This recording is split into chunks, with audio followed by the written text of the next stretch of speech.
मैं अल्पसंख्यक हूं, मैं कुछ भी बोलूंगा वो सब संविधान के दायरे में आएगा। मैं किसी को गाली दूं, मैं किसी को धमकी दूं, सब संविधान के दायरे में आएगा। नमस्कार दोस्तों, मैं हूं राजवीर शाह और आप देख रहे हैं द न्यूज़ पेपर।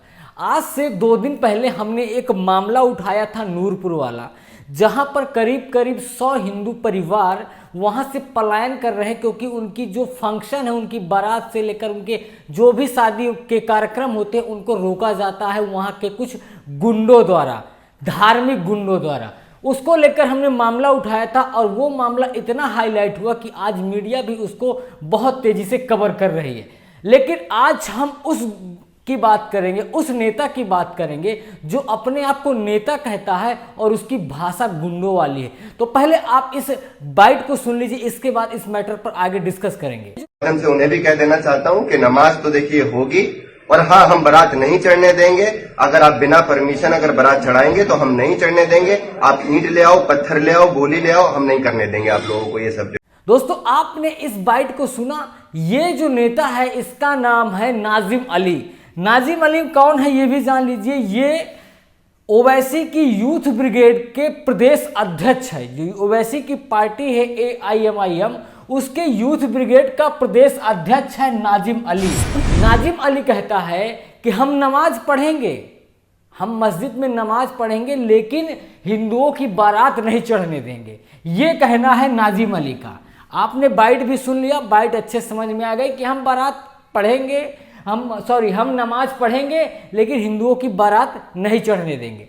अब ये बताइए कि उत्तर प्रदेश जैसे राज्य में इस तरह की धमकी देना बहुत सारे सवाल पैदा करता है। लेकिन ये जो नेता है, ये नेता है अलीगढ़ से। अलीगढ़ में आपको याद है आज से करीब करीब 2 से 3 दिन पहले नेहा खान नाम की एक नर्स जब इंजेक्शन नहीं लगाती तब इस नेता के मुंह से कुछ भी नहीं निकलता।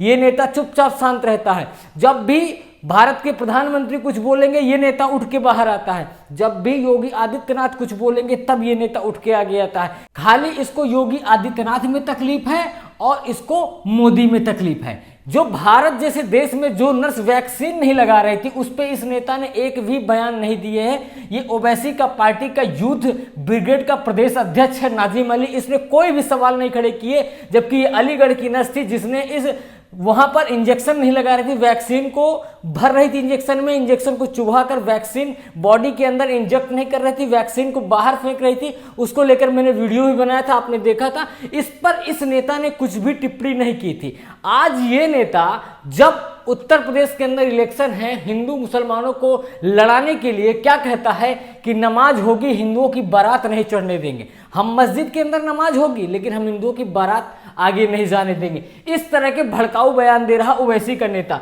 लेकिन ओवैसी के नेता के लिए ये कोई बड़ी बात नहीं, क्योंकि अगर हम ओवैसी के नेताओं की बात करते हैं तो हम थोड़ा सा और पीछे बैकग्राउंड में देख लेते हैं कि आखिरकार AIM कितने भड़काऊ नेता पैदा की है। आप इसको तो देख चुके नाजिम अली को, ये देखते हैं सबसे बड़े भड़काऊ नेता। आपको याद है 15 करोड़ वाला बयान कि आप 100 करोड़ हैं, हम 15 करोड़ हैं, फिर भी हम देख लेंगे। ये असदुद्दीन ओवैसी का भाई अकबरुद्दीन ओवैसी जिसने बयान दिया था कि 15 करोड़ 100 करोड़ के आगे भारी हैं। ये भड़काऊ बयान आज तक केस चल रहा है, आज तक कुछ इस पर कार्रवाई नहीं हुई। खाली तारीख पे तारीख की वजह से ये नेता बचता जा रहा है। जब ये ऐसा नेता बयान दे सकता है तो जो उसके नेता, जो उसके छोटे छोटे लगचग्गू नेता हैं वो तो बयान देंगे ही। अब इधर देख लीजिए, बिहार में ओवैसी के विधायक का हिंदुस्तान कहने से इंकार। अब समझ लीजिए, बिहार की असेंबली से जो अभी इलेक्शन हुए थे उसमें ये नेता अख्तरुल हिंदुस्तान इसको नहीं कह सकता। मतलब भारत को हिंदुस्तान नहीं बोलेगा, भारत बोलेगा लेकिन हिंदुस्तान नहीं बोलेगा। इसलिए नहीं बोलेगा क्योंकि इसमें हिंदू लिखा हुआ, आगे जो वर्ड है वो हिंदू है, इसलिए अब ये हिंदुस्तान नहीं बोलेगा। तो इस तरह की बयानबाजी इन नेताओं की है। ये AIM के सारे नेता हैं जो आपको करीब करीब मैंने 3 नेताओं को दिखाया, अकबरुद्दीन और ये नाजिम अली। इस तरह के नेताओं को इसलिए दिखाना जरूरी है कि ये लोग हिंदुओं के प्रति इन लोगों की क्या मानसिकता है। उत्तर प्रदेश जैसे इतने बड़े सूबे में करीब करीब 15% माइनॉरिटी आबादी है। उस वोट को पाने के लिए ये नेता कितने हद तक उतर सकते हैं, आप यहीं पर देख लीजिए कि इन लोगों के प्रति, हिंदुओं के प्रति कितनी नफरत है। जब ये 15 से 100 करोड़ का बयान दे सकते हैं और इनका जो सबसे बड़ा नेता है, बैरिस्टर बोलते हैं, बहुत बड़ा वकील है असदुद्दीन ओवैसी। ओवैसी का बैरिस्टर बोले जाते हैं अपने आप को, बहुत बड़े वकील है, बहुत बड़े ज्ञानी माने जाते हैं असदुद्दीन ओवैसी। कोई भी बात नहीं कह सकते, सब कानून के हिसाब से ही है, हम तो लड़ नहीं सकते। ये बैरिस्टर है भाई, लड़ लेंगे, उसको गलत को सही कर लेंगे, उसको अपने हिसाब से डिफेंड कर लेंगे कोर्ट में। इसलिए जो भी कुछ बोलना है बोल लो, क्योंकि हमारे पास लॉयर बैठा हुआ है, इतना बड़ा लॉयर है कि वो सुप्रीम कोर्ट से लेकर हाई कोर्ट हर जगह लड़ लेगा। कुछ भी बोल दो, हिंदुओं के लिए कुछ भी बोल दो, कितने भी भड़काऊ बयान दे दो, कोई मतलब नहीं। अब बात अगर हो ही रही है तो उत्तर प्रदेश की बात कर लेते हैं। इस समय ये फोटो बड़ी चर्चा में है, ये फोटो देख रहे होंगे इस समय, असदुद्दीन ओवैसी और निषाद पार्टी के अध्यक्ष राजभर, इन दोनों का गठबंधन हुआ है। उत्तर प्रदेश के इलेक्शन को लेकर इन दोनों का गठबंधन हुआ है और ये आने वाले उत्तर प्रदेश के विधानसभा चुनाव में 7 इलेक्शन लड़ने जा रहे हैं। अब मुझे एक बात ये समझनी होगी कि जब अकबरुद्दीन ओवैसी 15 करोड़ वाला बयान दे सकता है तो निषाद राजभर आखिरकार असदुद्दीन ओवैसी से क्यों जो गठबंधन कर रहा, समझने वाले, निषाद राजभर क्यों आखिरकार गठबंधन कर रहा है, मुझे ये समझ में नहीं आता। जब निषाद राजभर को ये पता है कि हिंदुओं के प्रति इन नेताओं की क्या बयानबाजी रही हो, चाहे नाजिम अली की बात करें कि हिंदुओं की बारात नहीं निकलने देंगे, चाहे अकबरुद्दीन ओवैसी की बात रही हो जिसने कहा है कि 15 करोड़ 100 करोड़ पर भारी है, एक बार सरकार हमें छुट्टा छोड़ दे, इस तरह की बयानबाजी इसकी निकल के आई, चाहे ये अख्तरुल की बातें रही हो जिसको हिंदुस्तान कहने से तकलीफ है। और इतना सुनने के बावजूद भी अगर निषाद राजभर ओवैसी जैसे पॉलिटिशियन के साथ, इस पार्टी के साथ गठबंधन करते हैं तो आप समझ सकते हैं कि इन नेताओं की सोच क्या होगी।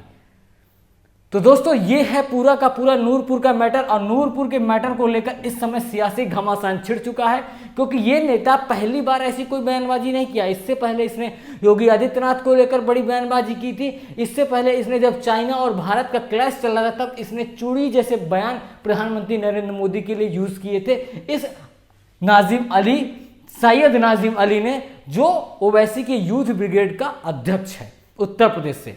तो आपको दोस्तों समझ में आएगा, इस तरह के नेता इस समय खाली सियासी राजनीति करने के लिए इस समय उत्तर प्रदेश के चुनाव पर कूद पड़े हैं और इनको खाली अब यह दिख रहा है कि किसी भी तरह से जो माइनॉरिटी वोट बैंक है उसको एक किया जाए और अपने पार्टी में उस वोट को डलवाया जाए।